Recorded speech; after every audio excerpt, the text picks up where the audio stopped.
Is it just me? Or is everybody losing their mind? Is it just me? Or has the world been redesigned? I come here and think through all this noise, and the bright lights hurt my eyes. If I was allowed, I'd burn it all down. Yeah, nothing would survive. But if it's just me, won't somebody come and slay me, please? I got the urge. I got the urge. I got the urge to destroy again. I got the urge. I got the urge. I got the urge to destroy again. But if it's just me, then why you taking your sweet time? And if it's just me, then why you talking yourself blind? I come here and think through all this death, and the blood gets in my eyes. If I'm not insane, it ain't so strange if you don't get out alive. But if it's just me, won't somebody come and slay me, please? If it's just me, if it's just me, if it's just me, if it's just me, baby,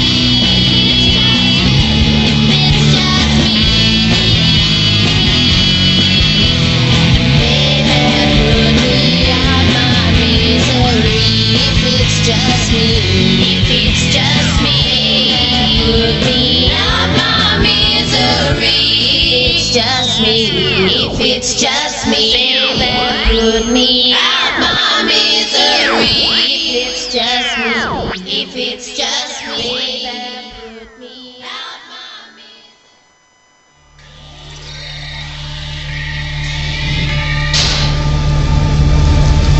From the hunting backroads of America and live from the G&D Show Studios, this is your Ghostman and Demon Hunter Show.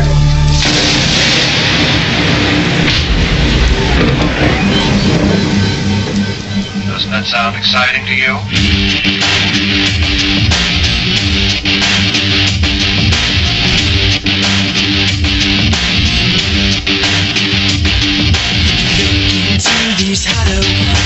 Dun-dun-dun-dun, hollowed eyes, trace of mine. Hey, welcome back, Shadow Nation, to the one, the only, mystifying Oracle Radio, your Ghostman and Demon Hunter show. Ghostman and Demon Hunter show. Ghostman and Demon Hunter show. Demon Hunter! Yes, that's right. Mystifying Oracle. Just sit us on the table, and we'll move around and answer your questions, and then curse you forever with a demonic possession. Curse him forever. That's what we do. We curse him forever. Hey, did you notice I mixed it up a little bit tonight? I noticed. I did. I kind of put that echo effect in. I wanted to see if you were going to start talking before, you know. Why would I do that? I don't know. I was trying to throw you off because we got these signals that we've developed over 8 years. You know, that's all we have. I was going to take that away from us. Which is, you know, the voice signals. If I, you know, guys, when we come into the show, you say, you know, welcome back to the Mystifying Oracle Radio, and then Nathan knows when I say Ghostman and Demon Hunter show, Demon Hunter, and then you kick right in. Remember that?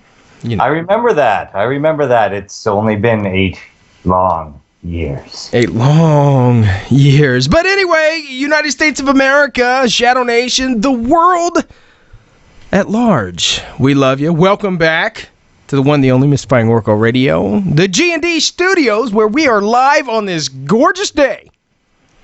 Beautiful day. It's a beautiful day where you are. It's a bit cold here. Yeah. Well, what do you think? What have you been doing? What's going on, man? it's my typical Sunday. I get up at 6 o'clock in the morning. I go to work. I think all day about the show, so I don't get any work done. Oh. I hope the bosses aren't listening. And then I hop in the car and drive to the studio. Yeah. So that's my day. That's my day. My week has been better because I've been bird watching. Yeah. What do you bird watch? What do you do? You Birds. have What the hell? Yeah, but I mean, you have. I bird watch. Well, I don't know why you watch them. Do they undress when they're in the shower or what? I mean, how's that work for you? Only you, Sean. Only you. Hey, have you ever? I was looking at a list of curses today. Okay. Oh, well, this week actually, I was going over different types of. Have you ever heard of? I think you've mentioned it to me. The rune stones in Blekinge, Sweden. You ever heard of that? Tell me more. It says it dates back to the 6th century A.D. The stones measure about 4.2 meters in height. Some of the stones appear in circles, while others stand alone. It says master of the runes. Stand alone. Yeah, it says they have a power. Local legends relates that the curse was once tested and proved a very long time ago. A man wanted to remove the stone so as to get more land to cultivate. He piled wood around it in order to heat it up and then cracked it with water.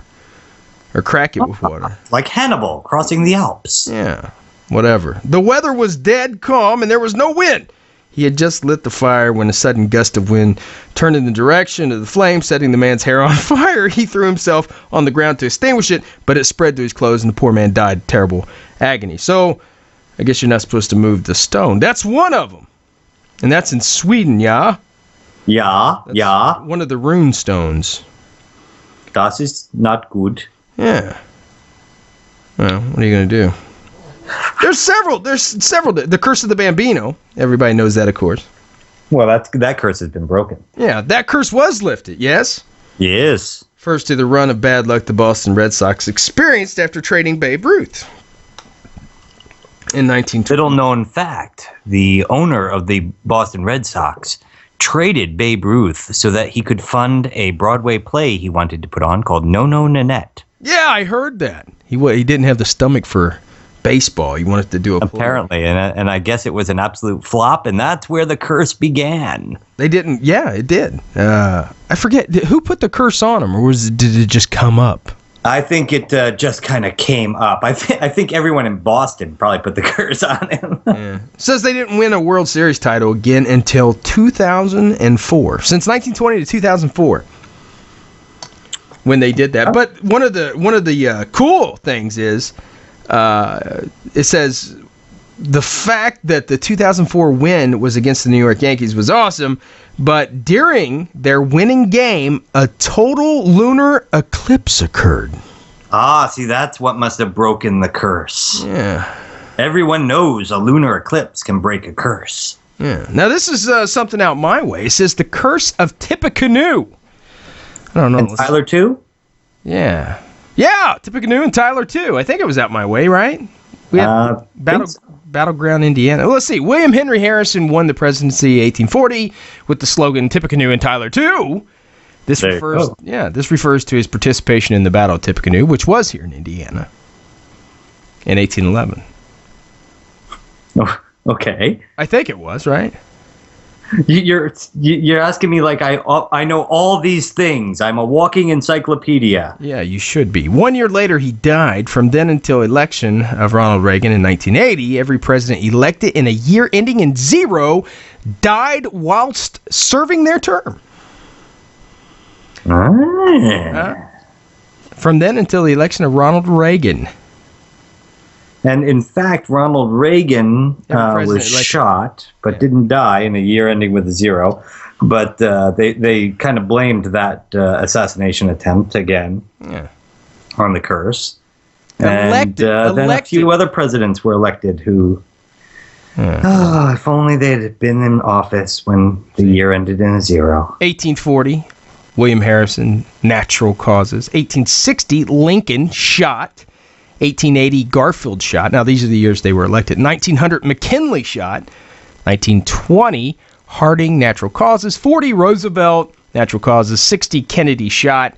Interestingly, an assassination attempt was aimed at Reagan, like you were just talking about. Had it succeeded, he would have died before the end of his first term. And but you can't kill the Gipper. Yeah. You just can't. The Gipper. Was that Reagan? Did he star in that? Oh yeah. That was his big defining role. Yeah, well now we got Rudy. The Gipper. He's just a pale Notre Dame. imitation of the Gipper. Which one do you want to hear next? We got a whole guy. We got the Curse of Superman, the Curse of the Billy Goat. Curses are real, man. It's happening. James Dean Porsche, the Kennedy Curse, the Hope Diamond. It's funny though when they talk about the Kennedy curse, and you look at how many Kennedys have actually been murdered and died in horrible ways, and but they're a huge family. Who, the Kennedys? They point out all these Kennedys that die, but it's a huge family. So in a family that size, you're gonna get a lot of deaths. Some of them bizarre, but they live in bizarre circumstances. Yeah, but you have to say they've had their fair share of tragedy in their family. Well, if you're gonna put yourself in the target of a sight, it's a chance you're gonna get shot. Oh, Curse of Superman, Demon Hunter. Did you ever hear about this? Yes. You did. Curse refers to misfortunes that occurred to people involved with the Superman story over the years. Huh? Are some of them involving, say, the original Superman, George Reeves, who died of what did he die of? I know it was an alcohol-related situation. I don't know. It doesn't say that he was drunk or anything. He played Superman in the television series, and Christopher Reeve, who played they were related, huh? I didn't know that. No, I don't think they were. And then character in the early movies, George Reeves committed suicide, and Christopher Reeve became paralyzed after falling from his horse. Other victims often named are Jerry Siegel and artist Joe Shuster, who created the character but made very little money from it because DC Comics, their employer, held all the rights. Oh! Ooh. Should be a comic, a curse on DC.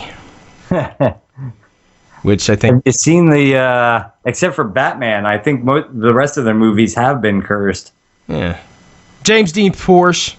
I remember that one. Because James Dean's an Indiana boy. Oh, that's right. And everything Indiana. Yeah. And somebody, he wrecked that Porsche of his, and then everybody had I guess they raffled off the pieces, or the pieces went to auction, some of the pieces from the Porsche, and everybody that put those pieces on their car got into a mysterious death or wreck or something like that. Huh? Dun-dun. I think it's real, but... Hard to believe that parts from a car that apparently was in a crash... failed! might fail at some point. Does everybody hear the sarcasm in my voice tonight? I want to ask the audience. No, nobody's... I've already made a Kennedy a comment that I'm sure got some people to turn off our show. Well, now I'm making James Dean comments. I'm just ruining our show bit by bit tonight, John. You are ruining it. You're ruining it! Demon Hunter, Shadow Nation, tonight's guest. Dun dun dun. Dun, dun, dun. You ready? I'm always ready. Researching for over 23 years using objective and scientific evidence for the afterlife. BA grad and PhD attorney for the local district in the Supreme Courts in Sydney, Australia. Champion of human rights and social justice for everyone. In 1990, he began experiencing supernatural happenings, and since then, he's done everything he could to research what happens when we die. We find out tonight with attorney and author of An Attorney's Case for the Afterlife, Mr. Victor Zammit, stops by. Author of A Lawyer Presents the Evidence for the Afterlife, and we find out what happens at that moment of death. Tonight, only at the home of the Mystifying Oracle Radio, your Ghostman and Demon Hunter show. That's us. That is us. That is us. Yes. What was I going to say, Sean? I did have one thing happen this week. Victor Zammit. What is it? I realized I was walking along, humming a tune, and one of the kids that works for me looked up and said, what is that you're singing? Something from the 50s? First of all, I'm not singing. I'm humming. I never sing. Yeah. It's outlawed. I do not permit singing. My presence or by me. But I realized I'd been humming the tune to Magic Garden. I don't know that one. You have to... Oh, come on. Is that... You don't remember? I'm not that much older than you. Is that from the Tom Cruise and he fell in love with the chick and... No. Magic Garden. There was two hippie women, probably lesbians. The comments of Nathan Schoonover do not represent himself. They lived in a magic garden for kids, and they'd open the story box, and it would pop open and be like, the story box.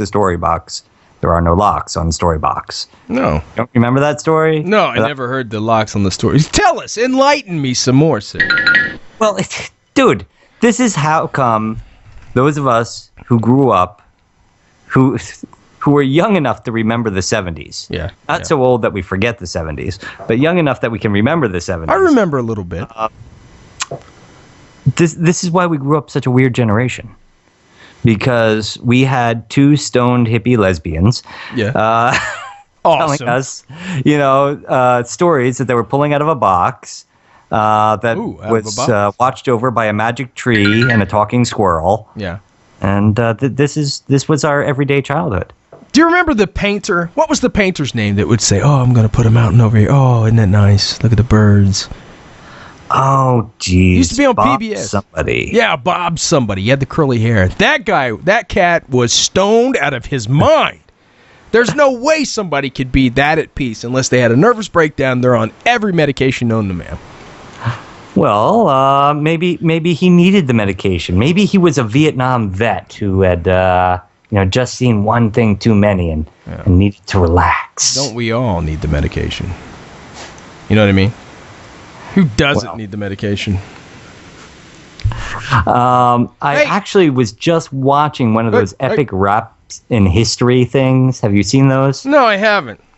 It's on YouTube. You go to YouTube, and basically they pick two characters out of history and put them to a rap battle. Oh!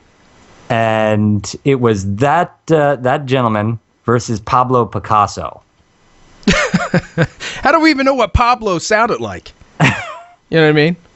Well, apparently he was quite the rapper. I just watched him last night. It's what did it sound like? Like Pablo Picasso. Was it like hardcore gangster rap? It tried. Yeah. Wow. It tried real hard. You can't beat that. Hey, Demon Hunter.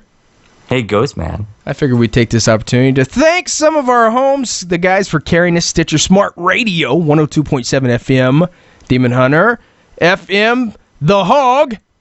Oink, oink, oink. You ready for it? I'm always ready for it. All right. Do you like that? Yes. That's what I thought.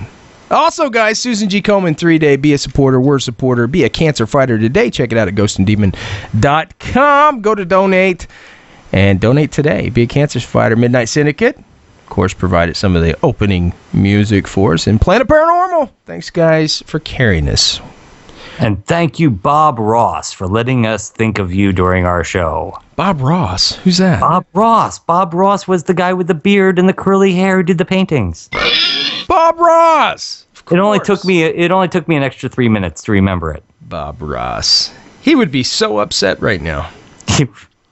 Hey, what was... He would come at us with the sharp end of a paintbrush and be like, you really upset me today. What was did they ever find out about the Loch Ness Monster? Remember when we read the story and they had that big Yahoo Maps or whatever? And I do remember this story. I do. And I don't know what happened to it because... I don't think they followed up on it. Yeah. I don't know. I did see this week, though, there's a guy trying to redo the Peanuts theme Okay, but there's a twist on this. You know the Peanuts, of course, Charlie Brown, Lucy, all that stuff, right? Mm-hmm. Okay. He's trying to, and there's something to this, so listen up. He's trying to redo it, the whole comic strip, bring it back to life. The only, Demon Hunter, did you like Charlie Brown and them? Of course, I was a Snoopy fan more than Charlie Brown, but yeah. Snoopy never even talked. How could you be, because he was very insightful. How was he thoughtful. insightful? He was a thoughtful dog. He often had a little bubble over top of his head with what he was thinking about. Right. Well, here's the thing. The guy is coming back with he's trying to, and he'll never get the rights to it, complete Peanuts cartoon featuring characters that are similar but different. But Charlie Brown is a Satanist. Huh? Okay. Oh, good grief. Yeah, he's going to be a Satanist. Charlie, what do you think? Oh, good grief. Yeah. So apparently they're going to have horns and stuff like that, and Snoopy and all of them are going to worship the Dark Lord. Oh, Snoopy would never worship the Dark Lord. And here we are playing around with radio. You know, who could? Yeah, I can somehow Oh, good imagine that grief. this might not get passed very easily. I don't know. If he changes it a little bit, it's his. Remember?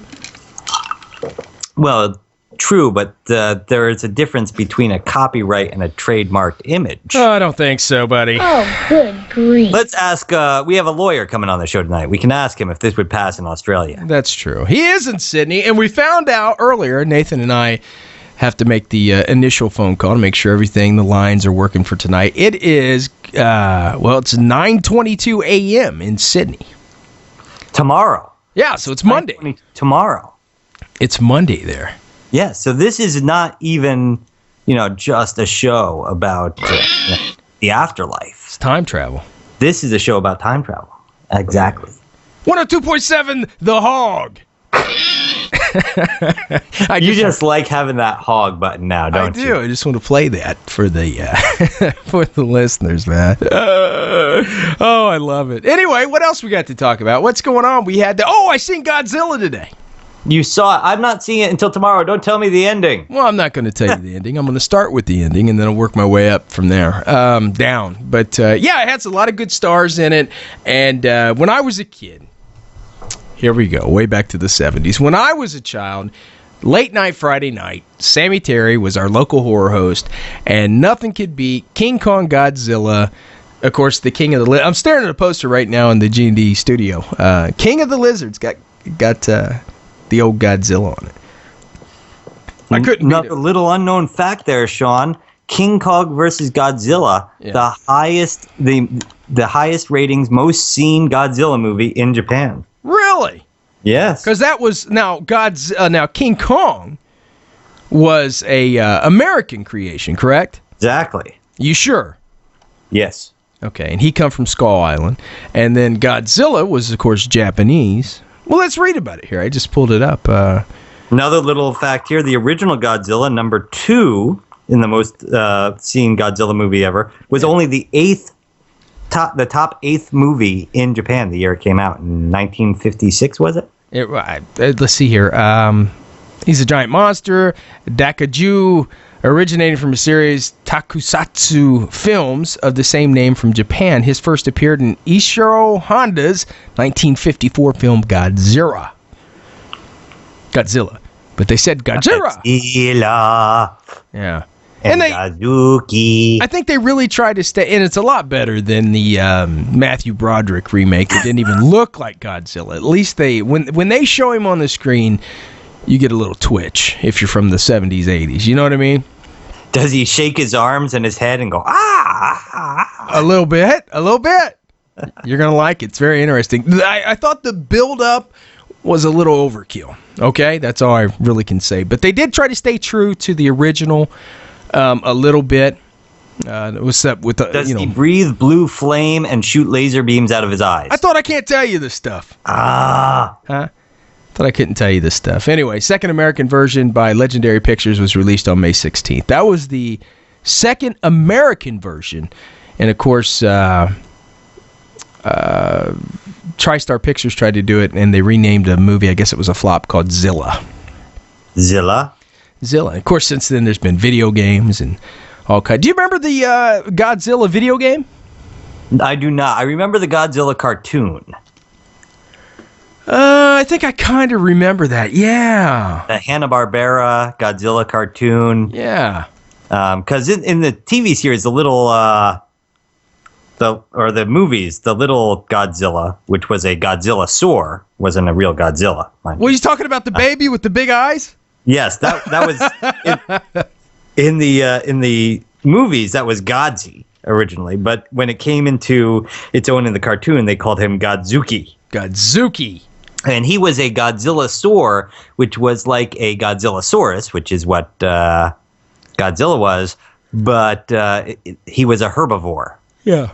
Here's the thing. Was Godzilla traditionally a hero of the people or a monster, a destroyer of all? Because it was really weird back in the day, if you remember right. He would show up, he would crush people, he would crush things, but he would always rid the world of evil, more evil monsters. He really was the lesser of the two evils. Right. And then, towards the end, they tried to, the Japanese tried to make it like real, goshi. But in the beginning, I believe he was like the horrible monster. Yeah. Then, some other worse monster would come along and Godzilla would kill it.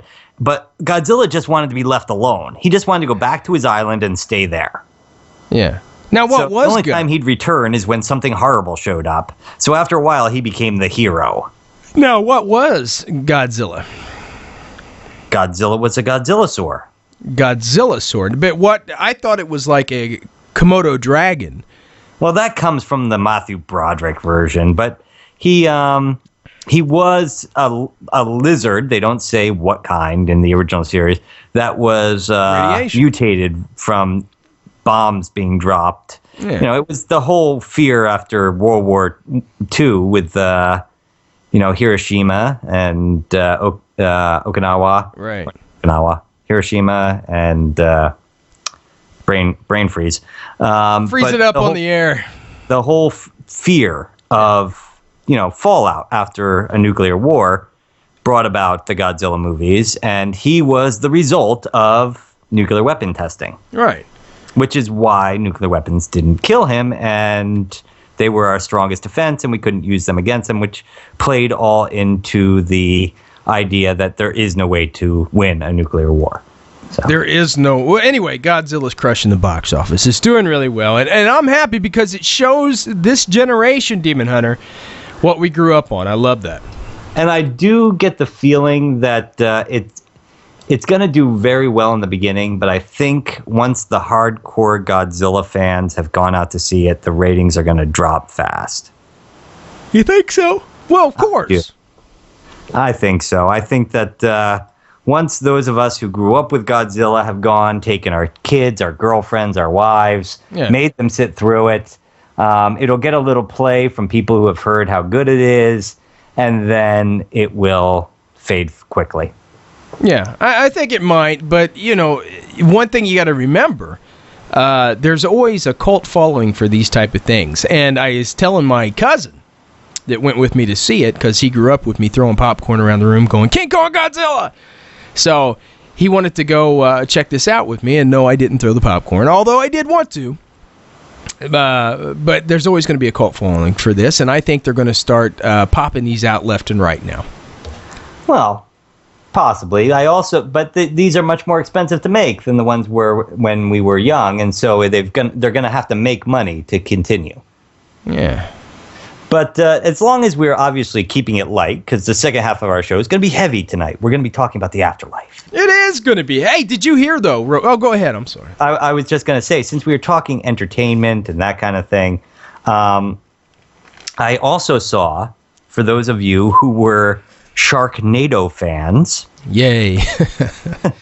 And Mystery Science 3000 fans. Oh, yes.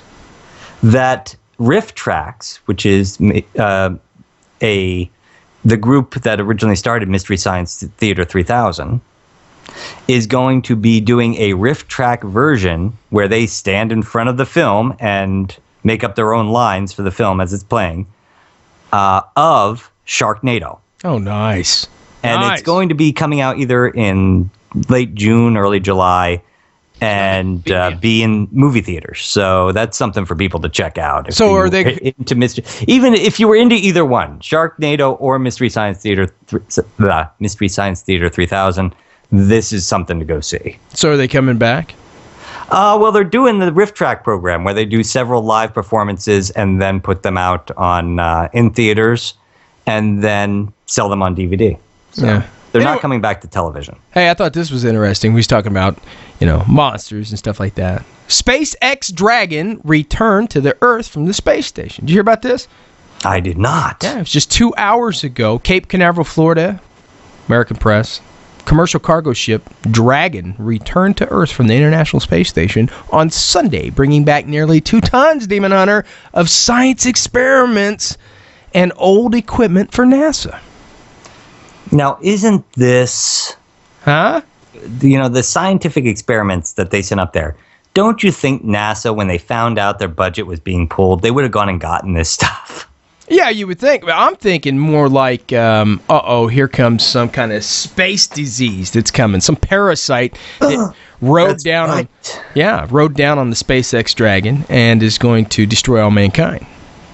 Well, you do. Well, no, you don't remember because you weren't alive when they were sending people to the moon. You don't remember that. But I remember sitting with my mom. With your speaking spell, and you can remember the man touching down on the moon, huh? I remember Speak and Spell. Are you kidding? I lived for Speak and Spell. E.T. used it. Good enough for him, good enough for me. That's right. Used to give me nightmares. You'd wake up in the middle of the night and be afraid that that's how you were going to talk from then on. You could put in dirty. Mom, Do you remember, Mom, you remember you could put in dirty Captain. words. I don't know what's wrong with my voice. You could put in dirty words, too. That was always fun. But, when the astronauts would land in their little capsule and it would float down and land in the ocean, they would be put into quarantine. Oh. For days, sometimes weeks, to make sure they hadn't brought back some kind of virus in space. Right. So I wonder if they're going through any of these precautions with all this stuff they've brought back. Well, I think we have started to get way relaxed with the whole space travel thing, and I think it's going to come back and bite us in the rear. Whenever we get relaxed with space travel, it bites us in the rear. Next thing you know, we're going to have some kind of shuttle that has a collision with a UFO because he left his blinker on. Left that darn blinker on. And the alien didn't know that he wasn't going to turn. Yeah. Demon Hunter in the news. Dun, dun, dun. Dun, dun, dun. It's always fresh. Sometimes. It's always exciting. Strange. Yeah. Strange and weird, and we try to bring it to you each Sunday, and it starts right now. Oh. It's good. Did you like that? I did like it, man. You're getting better and better. It only took 8 years. By a decade, I'll have it perfect. I know. Hey, Sean, an Alaskan man. Yeah. Oh, wait, I've got to give the warning first. Yeah. What was I thinking? That's right, ladies and gentlemen, it's time for GhostMan and Demon Hunter in the news. That's weird news where Sean and I pick the stories we like out of the paper by the titles. We haven't read the stories yet, so we're going to make a lot of mistakes, and that means it's time for the G&D drinking game. Every time Sean and I mess up, you take a drink. You're going to drink a lot. So we recommend that if you are going to be in your vehicle this evening or anything else that could hurt somebody. Right. Bicycle. Do not play the G&D drinking game. No. Also, if you're going to make contact with anyone you love that you might say something stupid, please listen responsibly. Yes. Especially if you listen to this show. Say something stupid. Hey, Sean, an Alaskan man treats a gunshot wound to his head with ointment. Oh, little Vicks never hurt anybody. That's right. From Homer, Alaska, AP News and AP News. Yes. Reports that a 43-year-old man, Archer Point. Archer Point. Have a drink, folks. Yeah. A 43-year-old Archer Point man is expected to make a full recovery. Oh. After initially treating a gunshot wound to his head for 5 days with antibiotic, have a drink, antibiotic ointment. So was it like Neosporin? I guess we don't have rights. They didn't have rights to the name of the product. Maybe. Oh, well, we don't either, but we don't get paid. Alaskan state troopers say the gun went off as James Doppler was handling it last weekend. Yeah. Your gun goes off a lot when you're handling it, Sean. It does. I gotta watch you. Troopers say his girlfriend urged him to go to the hospital, but he refused. Yes, because taking the decision of a man who just shot himself in the head is always the right thing to do, Sean. Yeah. Believing that at the time, he didn't need outside help to treat the wound. Okay. However, the following days, the troopers say he began experiencing symptoms associated with a head wound. Oh. Agency spokesperson Beth Lepson said in an email that she declined to detail the symptoms because of health and privacy laws, but said it was a serious but non-life-threatening wound. And then she broke into a Neosporin commercial. I gotta watch you. The symptoms prompted him to seek treatment on Thursday at the Homer Hospital, where the troopers took a report. Yeah. I am stuck on Band-Aids because Band-Aids stuck on me. Did they break? That's like, you know how they say chicks like scars? That's a scar you're really going to have to explain someday. You know? Yeah. What's this? Oh, I shot myself in the head. No, I wasn't trying. Yeah. I hit myself in the head with a gun blast. I don't know. That's crazy, Demon Hunter. Well, it's all crazy, Sean. I saw the title. I had to read it. Well, you had to. And I'm waiting for my story to load up, of course. These darn tablets. One day I'll... Hey, while you're doing that, Sean, a hacked sign warns San Franciscans of a Godzilla attack. Oh! Hot dog. Hey. This is my part of the show. I told you... I thought I told you never to interrupt me while I'm working. So, classic. A Bay Area prankster hacked a mobile road sign to warn motorists of an imminent Godzilla attack. Oh, he's this coming. Comes from the Huffington Post. Yeah. According to the CBS San Francisco. Oh, have a drink, folks. According to CBS San Francisco, a sign reading "Godzilla attack, turn back" was spotted on the Van Ness Avenue on Wednesday night. It seems that since it had been restored to display the intended message warning drivers of a particular traffic delay during Sunday's Bay to Breakers foot race. Yeah. That's all right. I just read it slow. Very slow. In the latest Godzilla movie, which came out yesterday. Yeah. Or day before yesterday. Yeah, sorry. May I 17th. forgot it was Sunday. The reptilian behemoth makes a huge mess of San Francisco. Some Twitter users speculate that the prank was a prompted stunt for the movie. Yeah. The U.S. Air Force believes it stopped the assault by Godzilla. The U.S. Air Force does. Yes. Okay. However, the government agencies have proven that tampering with a road Oh, you know what, Sean? Forget it. At this point, it just goes into boring stuff. Apparently, there have been other such attempts to make zombie and various other made-up hazards on the road signs because people can hack into them. Earlier this week, a road sign in New Jersey was altered to read Asheville next left, referring to the Jersey Shore. But, that's in the news. Sean, what do you got? In the news, we're about to learn a lot more, Demon Hunter, about Area 51. Really? Yeah, I'm going to teach you right here. Of course, this comes out of our buddies not out of our friends, but from our friends at the Associated Press. We ripped it right from their chests. We did. Weird News, Huffington Post. Thanks, guys, for all your stuff. When the National Atomic Testing Museum of Las Vegas opened in Area 51, its Area 51 Myth or Reality exhibit 2 years ago, it became an instant hit. It wasn't just the only place that had a comprehensive knowledge of Area 51. It gave a venue to former employees of America's top secret military base to present their involvement in the declassified projects. Today, the museum is expanding.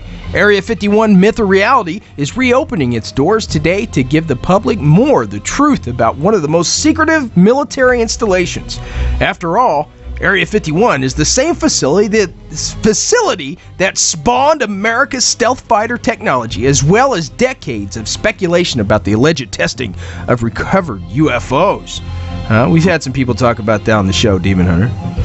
Yeah. Yes, we have. Yes, we have. Many. I want to tell you my secret now. That's what they all come on and say. I see UFOs. It's fair to say that an awful lot of people were very skeptical of us presenting anything that had to do with UFOs and space travel and aliens. But I felt compelled to at least address the part of the story in the Area 51 exhibit, so that became a big part of it, said Museum Executive Director and CEO Alan Palmer. Palmer, a former distinguished Air Force and Navy jet fighter pilot, told the Huffington Post what people can expect from the newly tweaked Area 51 exhibit.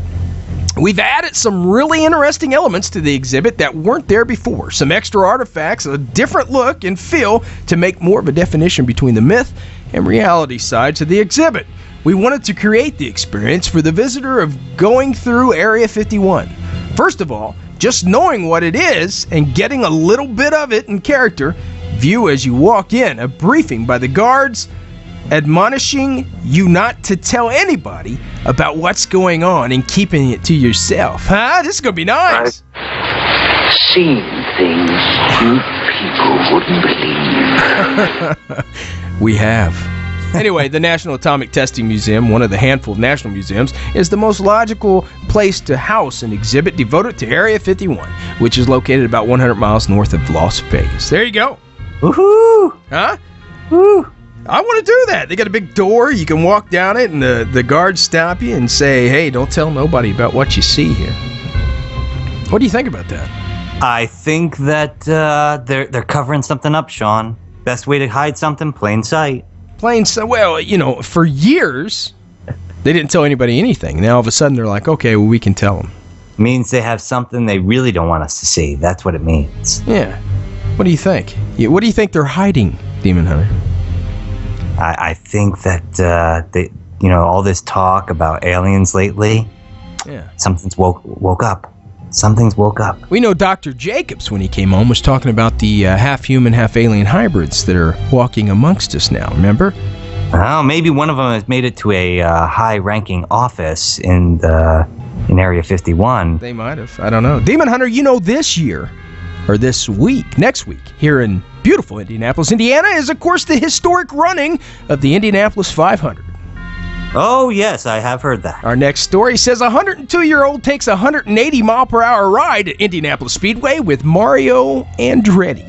That's almost 2 miles a year. It is. 2 miles a year, all in one day. Indianapolis, Associated Press reports, a 102-year-old woman says she's disappointed racing great Mario Andretti couldn't go faster than 180 miles per hour during their laps around the Indianapolis Motor Speedway. Edith Pettinger, drink up guys, of Muncie, Indiana, said she had a great time riding with Andretti in a 2-seat race car Tuesday. He said 180 is the maximum. She told the Star Press, I wanted to do 200, but he wouldn't do that. Dozens of family members joined Pettinger at the Speedway for what was her second trip around the track. In 2008, she rode with driver Ario Lyondike Jr. She marked her 100th birthday 2 years ago by going parasailing. Pettinger ended her, I like this chick. Pettinger ended her latest Speedway laps with a drink of milk, just like the tradition of Indy 500 winners in Victory Lane. Well, congratulations to you, Miss Pettinger, for being 102 and going 180. Yeah, Sean, she's right. She's your kind of girl. Really fast. She is really fast and really amazing. Hey, Sean, a couple quick things. I want to put some good news out there. Throw that out there. Apparently this week, a homeless man in Hudson Valley, New York, turned in a wallet stuffed full of bills to be returned to its owner. and a group of teenage roommates, or early 20 roommates, it doesn't say, found a sofa stuffed with $40,000. Oh my God. And found a bank slip stuffed in the sofa and returned the money to the 92-year-old owner. 92 years old, huh? Yep. Apparently, I guess she was in the hospital, and her family had given away her things. The young roommates had bought the sofa. After a few days, decided it felt really lumpy, went exploring, and found envelopes stuffed full of money. That's some good kids, Demon Hunter. Better than me. Better than me. I was going to say, that life's nest egg would have been gone. I know me. I'm sorry. You are an evil, evil man. A little bit of other good news there, Sean. A neo-Nazi rapist murderer was found dead from apparent suicide. Say it again 3 times. Neo-Nazi rapist murderer. Found dead from apparent suicide. See, who says there's no good news out there? Yeah, sounds great. But I'm sorry for his family, but hey. I'm not. Did he happen to get stabbed in the back 17 times, fall down 3 flights of stairs, and catch himself on fire? Darn it! Hey, I guess it was said that by, and have a drink, folks, because I'm going to get this wrong, Moise Rodriguez, who served on the Brookton City Council, expressed that I think the world is a better place without him, without Keith Luke, the suicide victim, in it. Rodriguez told the publication, he is someone that doesn't deserve to live. Absolutely. Someone that caused such pain and harm and such anguish to a community, to a city. I think the world is a better place today without him. What a pig. So, there you go. What a good pig. news to end the day. Yeah. On the hog. On the hog. Demon Hunter, Shadow Nation, that's in the news. In the news. In the news. That was a good one tonight. I had fun with that. Hey, Demon Hunter, I forgot to say this. Special thanks to tonight's band. We've had her on before. We love her. Out of the UK, Zombina and the Skeletones. You can find out more about them on zombinaandskeletones.com or just Google or YouTube Zombina and the Skeletones. What a great band. We love them. And where are they from, Sean? The UK. The UK? It's a pretty big place, I hear. Isn't that the place that, banished all their criminals to an island off in the... off to the south, which later became its own colony, and our guest comes from this evening? No, that's Australia, is it not? Oh, no, I'm saying the UK is the one that banished them to Australia. Don't you show your brain with me, young man. Yeah, that's pretty cool. I flash my brain in public whenever I want. You flash it. Demon Hunter, are you ready for the next segment? I'm always ready. Shadow Nation, get ready. Here we go. It's a G&D original series. That means Nathan and myself came up with it, guys, where each week we scour the universe. We scour the country, or the United States, and we find legends and find out, are they real or not? From the lizard man, to the werewolf, to the lonely apparition of the lady that roams Archer Avenue looking for a ride, the hitchhiking ghost. Resurrection Mary, better known as. To the Bigfoot. Legend X series brings a new legend each week. In tonight's Legend X. Yes. Stoll, Kansas, gateway to hell. Dun, dun, dun. Dun, dun, dun. This is a good one, Demon Hunter. I got a live feed going up there. Now, apparently, Demon Hunter, there is 2 cemeteries. Huh? Okay. There's 2 cemeteries in Stoll, Kansas, and that's about it. There's 2 old churches. They've been busted, to part. Nobody has been able to find anything out there. Although they say that inside one of those old churches, surrounded by tombstones, late at night in the moonlight, you can find a stairway leading straight to hell. Huh? What do you think about it? Who's walked down this stairway and come back to tell? I don't know. I'm sure there's been many that haven't made it back. Mwah! Everybody, what do you think about this? Everybody has a gateway to hell. We have one out here. It's called 7 points or something, and they said all 7 points connect to one big gateway to hell. And, please, you are all just... It's out here. You're just putting it out there. I'm from New Jersey. I grew up in hell. Oh, this is true. Of course, this comes from our good friends, Mark and Mark from Weird US. Stoll, Kansas, gateway to hell. The guy was saying he grew up in Lawrence, Kansas, which is about 15 miles away from the town of Stoll, Stull. Everybody heard the rumors that they would make trips to the cemetery on the weekends for they could experience the paranormal activity firsthand. They say that it's one of the 7 gateways to hell in Stoll, Kansas. The basic premise of the legends regarding Stoll go like this. Somewhere within the tiny rundown Stoll Cemetery is a set of hidden steps which descend directly to the netherworld.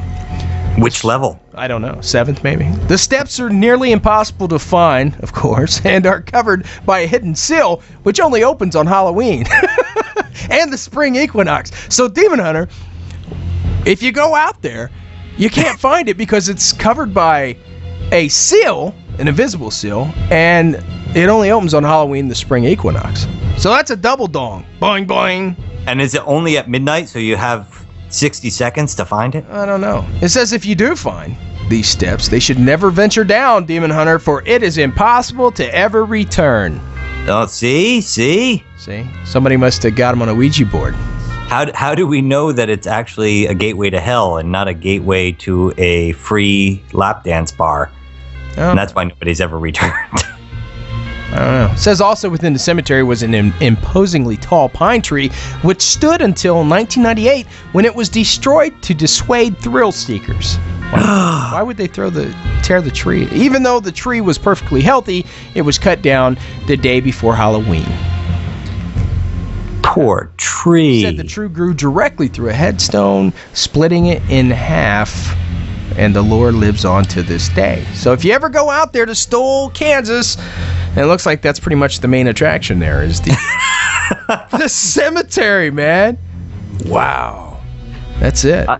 I know when you first started reading me this story, you kept calling it Stool, Kansas. Sean. Stool, yeah, Stull. But I thought that was it. You know, I would definitely go out there. There's a couple churches. I mean, they look like Revolutionary War type churches. Now, even if you can't venture down the stairway to hell, yeah, the fact that a cemetery is built, say, on top of a gateway to hell. I wonder if they have handicap rails. Any other sightings of any kind that occur there? I don't know. You wonder if they have handicap rails on the stairway to hell.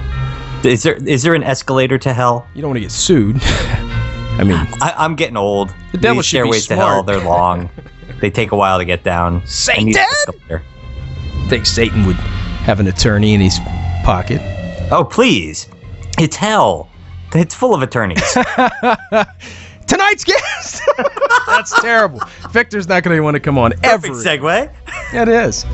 Demon Hunter, what do you say? 7:54 is the time. Getting ready to be 7:55. You say we take a break a little early and get him on?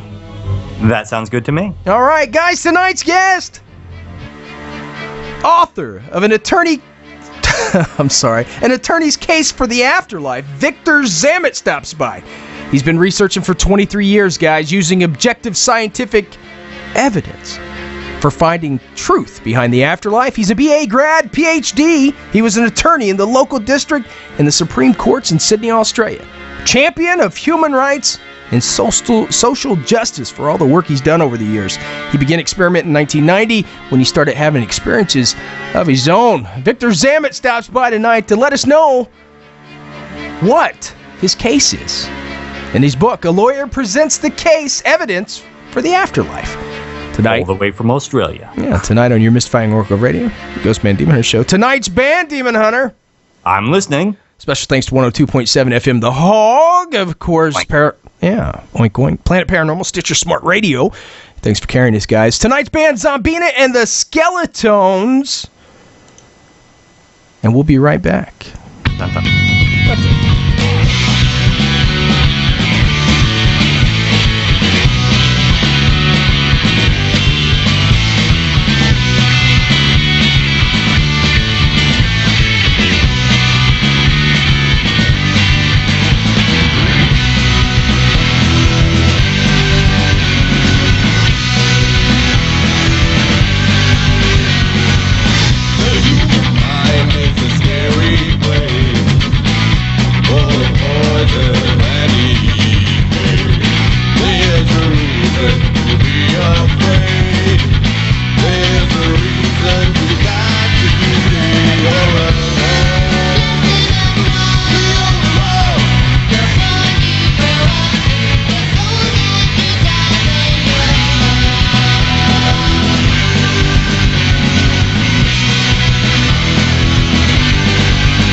Hey, it's Don Wildman from Mysteries at the Museum on Travel Channel, and you're listening to the Ghostman and Demon Hunter Show.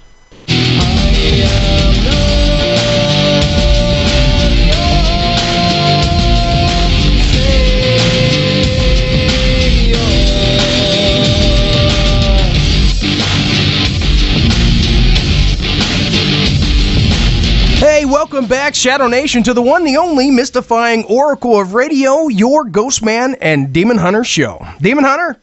Yeah, Sean, how many people do you think I offended this evening? I would say just about all of them. It's a good thing we have an attorney in the house tonight. So, hey, I tell you guys, over 23 years in research of the paranormal, a BA grad, PhD, attorney for the local district and Supreme Courts in Sydney, Australia.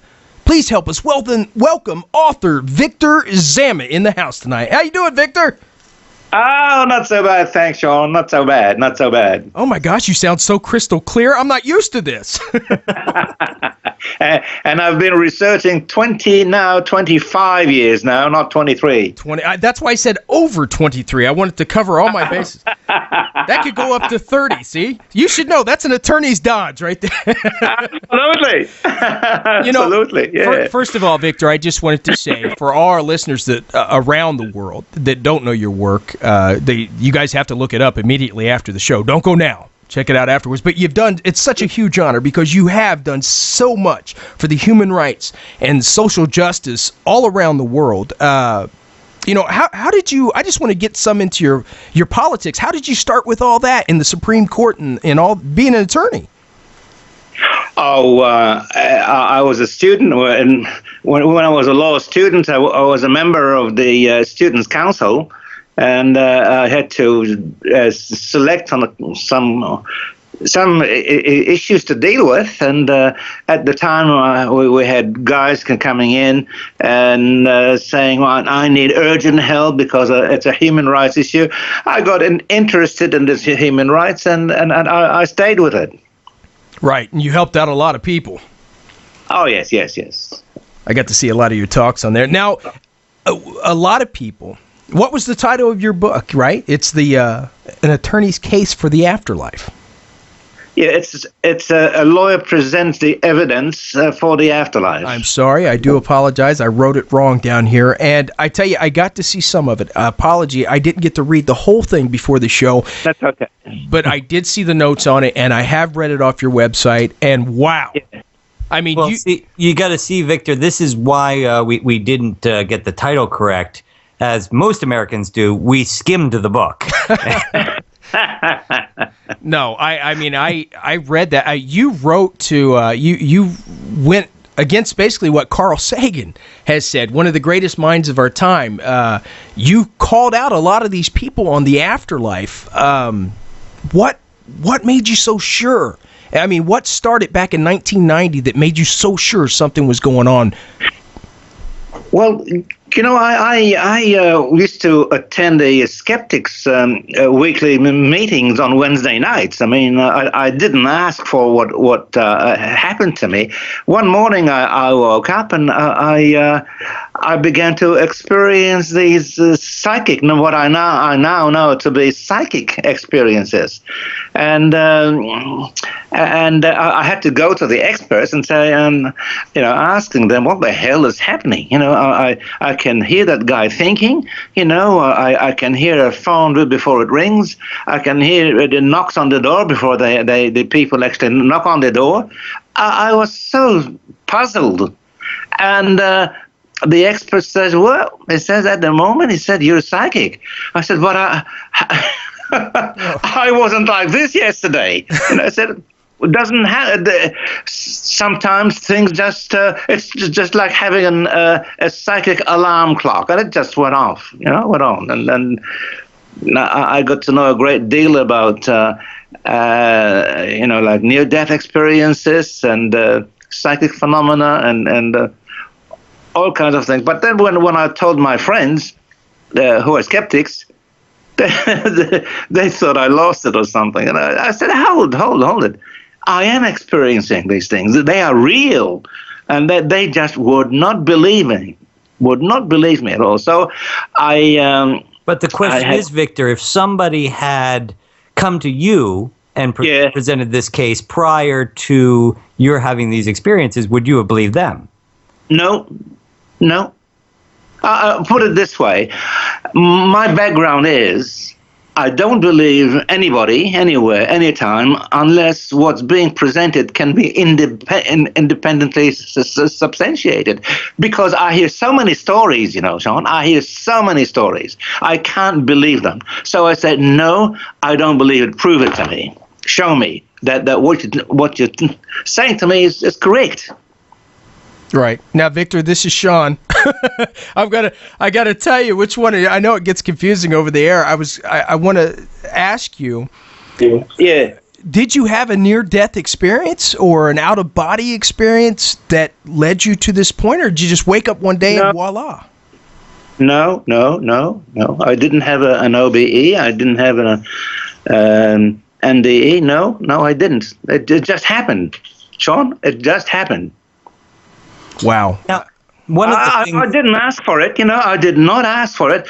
It just happened, and I couldn't believe it. I had two of my clients came to my office.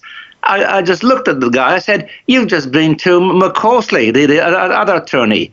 You were asking for mortgage finance," and I was telling them exactly what he told them and what they told him, and they were turning white. He said, "You couldn't have known this because he gave us a lift to this office here. How the hell did you know all this?" I said, "I don't know. I just know it." It comes to you. Yeah. One of the things I wanted to bring up, Victor, is for years, and Sean and I have had people on this show. They bring us what they say is their proof of, ghosts or the afterlife and things like this. And one of my arguments has always been, it's not proof, it's evidence. Proof is something that you can bring into a court of law and say, this is what happened. See, I have proof. Yeah. So, when you say you have this is a lawyer's case of evidence for the afterlife, what is some of this evidence that you're presenting? Look, I was very careful to select that evidence I could present in a courtroom, right? My greatest evidence for the afterlife is with my medium, his what we call a physical medium, David Thompson. Mm-hmm. Now, his gift is that he's able to exude a great deal of what we call ectoplasm. Ectoplasm is that whitish substance, like it looks like smoke, right? Mm-hmm. And while he's in trance, this ectoplasm comes out. Now, his main guide, he calls himself William, goes through this ectoplasm. His ectoplasm helps him to reduce his vibrations to the... Hello? Earth's... and while... And he becomes solid just by going through this ectoplasm. And then when he comes out of it, he's as solid as you are and as solid as I am. If you want to pinch yourself and say, am I real? And this is how he is. He's real. First time he came through, I shook hands with him. He went over to the sitters. He with his right hand, he said he put his right hand on the sitters' shoulders, and they ask him questions, and he answers questions, but this is not just a one-off. I have been regularly talking to this guy William, who was a resident from the afterlife, who become solid as you and I, a human being, right, for the last 7 years. Wow. Right? 7 years, yeah. Now, the thing is, we say to him, look, we hear so much about the afterlife. The church says so many things. What really happens when we cross over? Because that's, echoing George Harrison's, the Beatle, who said that I don't care about wealth. I don't care about status. George Harrison said, I want to know what's going to happen to me when I die. Right. this is the Especially question since he that said he's bigger than Jesus, so there's a lot waiting for him on the other side. Absolutely. And the thing is that this is a question that every human being, every listener, every male, female, everyone on earth is likely to, sooner or later, to be asking, what's going to happen to me when I die? Oh, yes. Now, what proof is there? 100% proof. Now, the church for 2,000 years they told us many things which we now know not to be quite right. Now, so we ask this William, who is David's guide, and we ask him what actually happens when we cross over, and he tells us. He said you just cross over, and if you're the open-minded, good average person, you don't have to be perfect, but if you're just normal, there will always be someone waiting to meet you, who will take you over to what they call the realm of the light, a place far more beautiful than what we have here on earth. Mm-hmm. Now, Victor, when was the last time you spoke to William, and what was his response to, say, the Pope's comment that there's no hell, the way we understand it? I haven't talked to him on that, because he said that years ago when I asked him about hell, it's rubbish. He said there's no hellfire. He said we have on crossing over there are realms with different vibrations from the lowest to the highest. The normal, good, open-minded, average person will end up on the third level. And then there is the potential to go to the fourth level and fifth level. Conditions will come better and better and better, but not everyone ends up in the realm of the light on the third level. Those who encumbered their mind, saying there's no afterlife, or if they have been exceedingly cruel or selfish, what happens that they would have lowered their vibrations, and on crossing over the realm, they end down in the realm of the darkness. Right. And it's not a very nice place. Now, that's what William says he thinks what the church means by hell. He said, but there's no hellfire. Okay. So, Sean, are you going to come visit me from your second-floor apartment down on my first-floor apartment? I don't know. I don't think I can. I tell you what, Victor, it was wild that you brought up Mr. Thompson, David Thompson, and his guide, William. Now, I have that clip that you sent of Houdini, right? Could you break that down before I play it? Yeah, of course. Play it, of course. He wanted to know if you could break it down for us first. Explain what's going to happen in the clip. What's it about? Oh, what this Houdini. About Houdini? I sent that clip. Yeah. Well, what it is, we have many who come through David Thompson's and the ectoplasm. We had people like Harry Houdini. Now, Harry Houdini, he came with Sir Arthur Conan Doyle. They were mates when they were on Earth, and they're still friends there in the afterlife. But I told Houdini, I said, look, you made it tough on a lot of genuine psychics and mediums, and he's saying that you say that there's no afterlife, all this is fake, and so on, and you really, really slaughter their reputation. Now that you're in the afterlife, what can you do to prove that you are in the afterlife? Right? And then he said something like, oh, Zammit. That's what he called me. He said, Zammit. He said, I'm going to do something that'll knock your socks off, he said. Yeah. We got that clip. We got that clip, Victor. I'm going to play it here. Just hold on one second. I'll play it for you, okay? Okay, sure. Okay. Here we go, guys. Okay. Zammit, can you hear me? Hello. Hello. Can you hear me? Yes, I'm here. Can you hear me? Yes, of course I can. Who is it? Who do you think it is? Houdini. Harry. That's right. Hello, Harry. Hello, Harry. How are you, Zammit? I'm okay, thank you so much. Do you have something for us? Hey, Zammit. Yeah. I got something to say to you. Yeah, of course. You know, it's caused quite a stir coming through, hasn't it? It has. Tremendous publicity. Well, I'll tell you something, Zammit, what I'm going to do. Yeah, I'm going to bring through some information for you. yeah. I'm going to do it when I'm good and ready, not when all those people are. That's okay. That's okay. Maybe I do better than that. Yeah. Maybe I just bring through something, Okay. an appall. Oh, terrific. And that will prove to all and sundry, won't it? Yeah. Wonderful. Would help a great deal, yeah. And help a great deal, I think that it will crack the nuts of anyone. Absolutely. You know me, by now, Houdini, if you've been reading my website, you know I don't trust anyone, anywhere, anytime, any place, until I'm given absolute proof. You would have had your work cut out with me, and unlike that Randy Swellwigger fellow. Zammit, you watch out for what's happening. Because I'm going to knock your socks off, I can tell you that.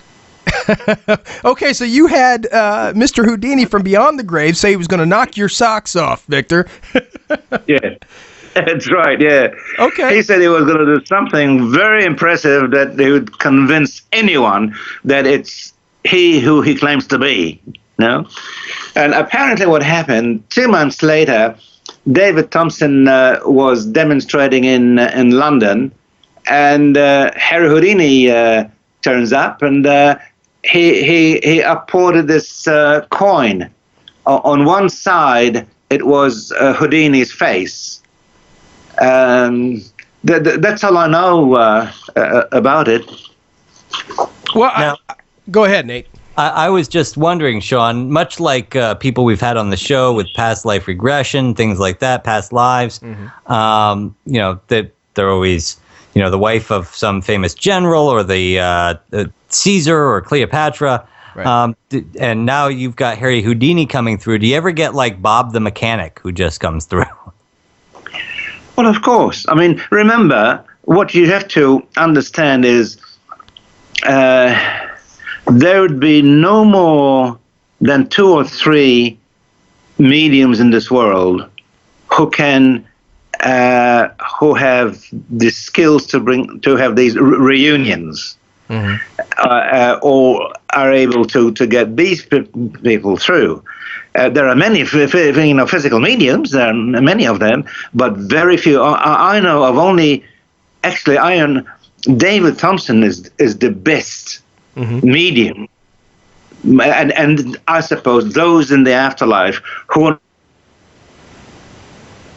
I think we're going in and out there, Victor. Yeah. Okay. Hang on a sec. We got all right. Okay. Yes. Keep going. Okay. So can you hear me now? Yeah, we got you loud and clear, Victor. Yeah. Oh, great. So that those on the other side who want to come through, celebrities or Bob the Mechanic, they don't have much choice. Like my own sister came through, and we had loved ones come through. We had a very famous one by someone called Nick, and who died. And after a few weeks, he came through, and he met up with his loved one here, who was with us, Sarah, and the reunion was absolutely fabulous, And we had many. I mean, we witnessed some over 100 reunions. Right. Now, over 100. And most of them were just those on the other side making contact with us here, just ordinary people. I mean, my wife, Wendy's father, crossed over 50 years ago. Wow. And he came through. And he came through with his voice, as my sister came through with her own voice. Everyone in the seance room could hear what we were talking about. Right.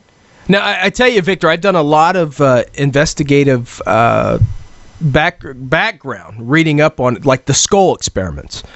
Oh, yes. Yeah, the afterlife experiments, stuff like that. I've done my own research, so has Nathan, with the ITC phenomena. We've been doing this, a long time. I know some people use crystals, things of that nature. Of course, listeners, if you don't know what ITC is, it's instrumental transcommunication. Transcommunications, absolutely. The skull experiment was people in a dark room, and they had a jar in the middle, and they would capture these energies. And apparently it was amazing. They'd see these lights and all this other stuff. But one thing they wanted the room to remain dark, and they took a lot of shelling for that. 50% of the scientists said it was real, 50% said it was fake. Victor, with experiments like that and the stuff that you've seen, what do you say to somebody that comes up? Are you familiar with the Fox sisters? The history of the... Oh, yes. Okay. Yes. What do you say? Somebody comes up and says, listen, Mr. Zammit, we've had the history of the cheesecloth coming out of the mouths, the Fox sisters going behind the curtain. What do you say to that when they say it's well, look, hold it then. This cheesecloth is a lot of nonsense. Right. This is because there are times when the medium puts on the red light and we can see this smoke coming out of the medium's mouth.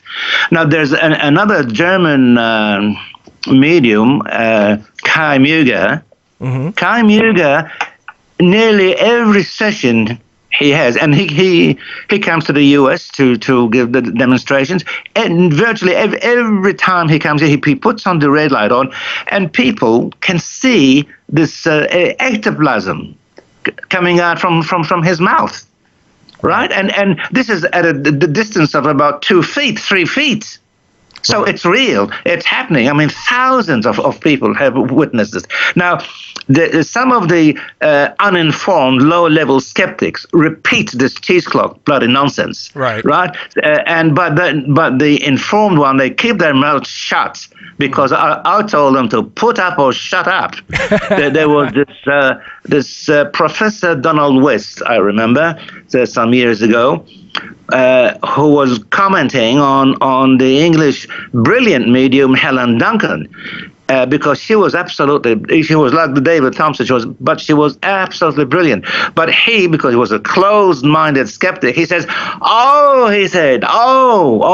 big bloody revelation. He says, I know what she does with this bloody ectoplasm. She hides it up her rectum. Oh yes. And then he said, when the session is on, she gets it out and to fool everyone that it's ectoplasm. And this is a real idiot, because what I did with this guy on the net, a public challenge, I said, Professor Donald West, I tell you what we'll do. I give you out of my own money $20,000 if you can demonstrate to us on stage how you put a bloody, 6 feet cheesecloth up your ass. And make it sing "Hello Dolly," because we have Louis Armstrong, who is a regular with David Thompson. Every time he comes through, he either sings "Hello Dolly," or "What a Wonderful World." Now I was in my younger years. I was in jazz music. Right. I was on reeds, and I used to listen to Louis Armstrong every day, and we thought he was the greatest jazz singer in the world. I mean, some of us still think he is the jazz singer. But when he came through, David, when I used to listen to his voice there every day, I used to listen to the resonance and the vibrations and the I can tell you, it was here. I realized it. Immediately I said, this is Louis Armstrong, damn it. Yeah, he is.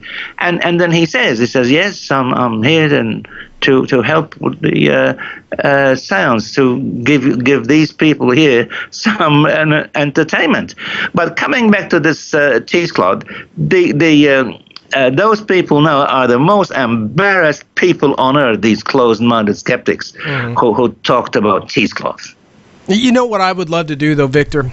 I would love to get a sample of the ectoplasm or something like that, just to rub it in the closed-minded skeptics' faces, Yeah, I think look, professors have investigated this.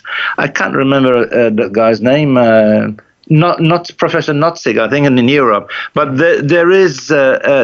there are studies by professors who, after investigating ectoplasm, they said, of course it's real. There's no doubt at all. But I mean, as I say to you, anybody wanting to go on to one of what's his name? Muger, right. Kai Muger, the German. He comes to New York and demonstrates there. He go and people can see it. Right.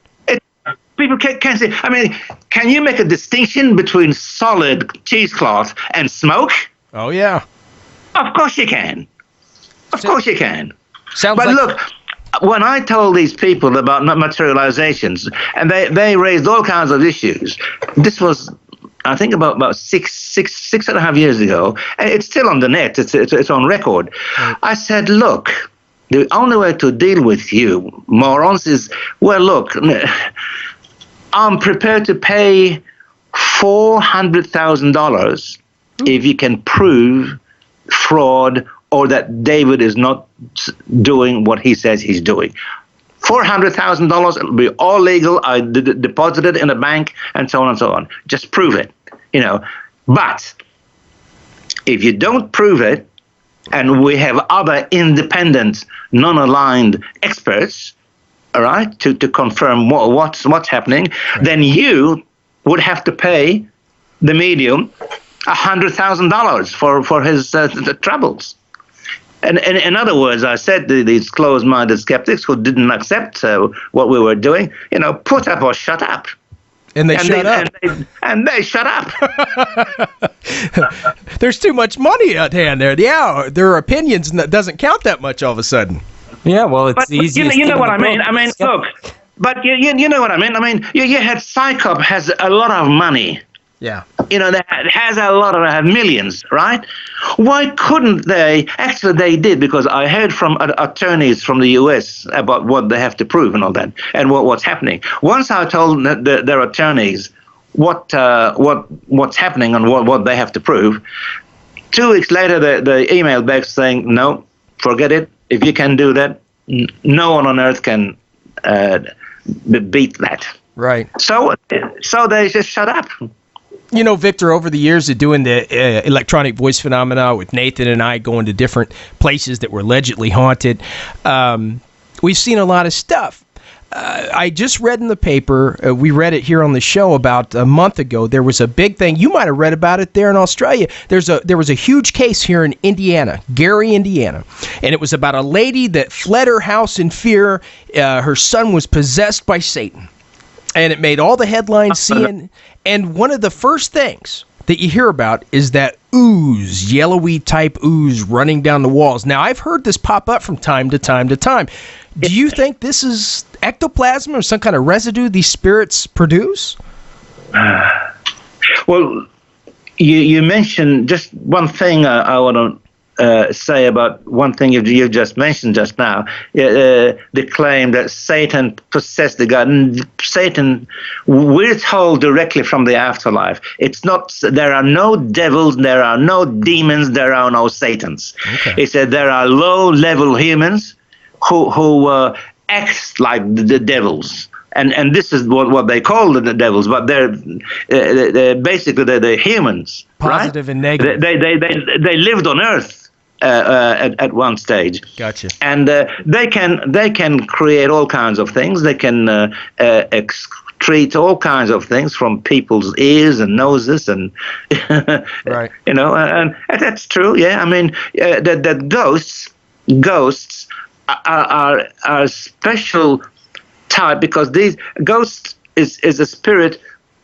Actually, is not quite a spirit in the sense that he's no longer human, but these people we call ghosts are and some people see some ghosts. These are real ghosts, because when crossing over, they're the ones who encumber their mind. There is no afterlife, so they cannot go with a person who is waiting for them to help them. So they move, they go on their own, and they probably they go back to the place that they know, like their own home there, and they become ghosts there. Right. And they do a lot of noise sometimes. You know, they become poltergeists. Right. Oh no, ghosts are real, absolutely. Hey, Victor, I have one last question for you. Well, I have two, but this one is the more important one. If there's no devils and no demons, are there angels? Have they said anything about angels? I'm glad you asked that question. I mean, this may shock a few people, but apparently there are. See, depends how you define an angel. If someone says an angel is a very highly elevated spirit, right? Then yes, the angels exist, but no angels with wings or a special species or no, they don't exist the way we were taught angels are like. No.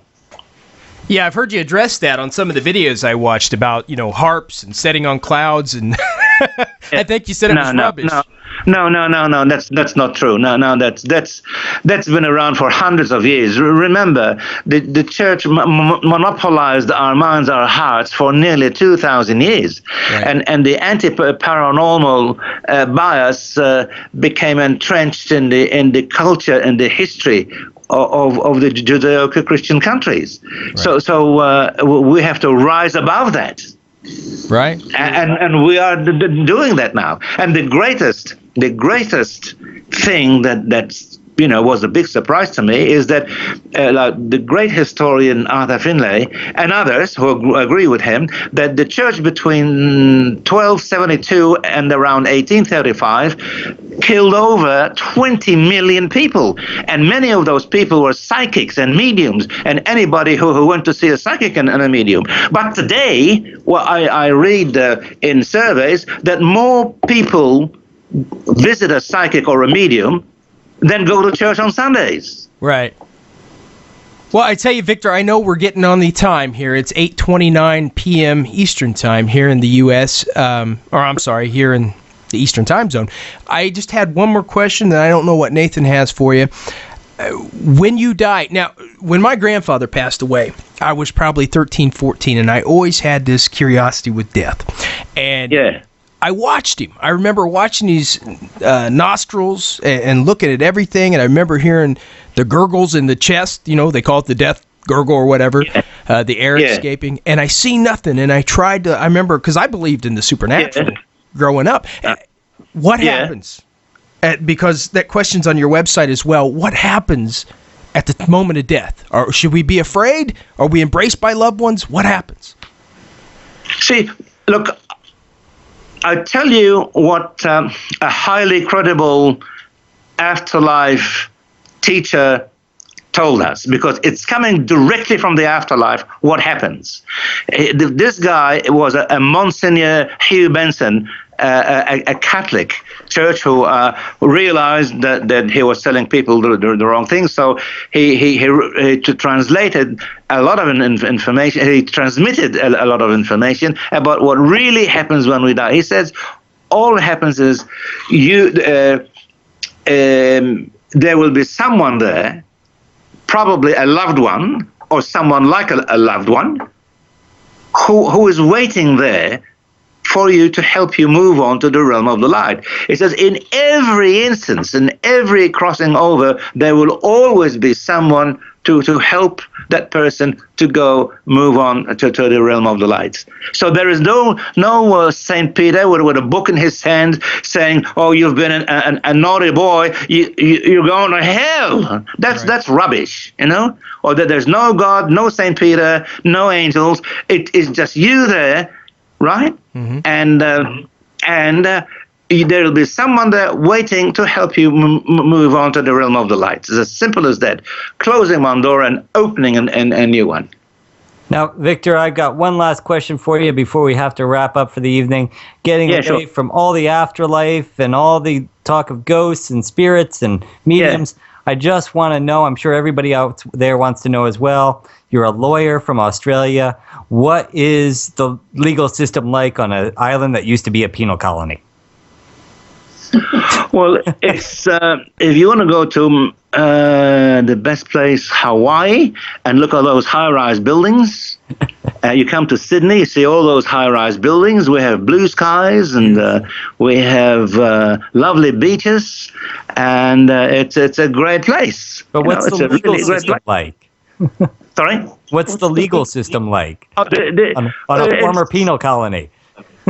Now, this is the British system, and very similar to yours, as a matter of fact.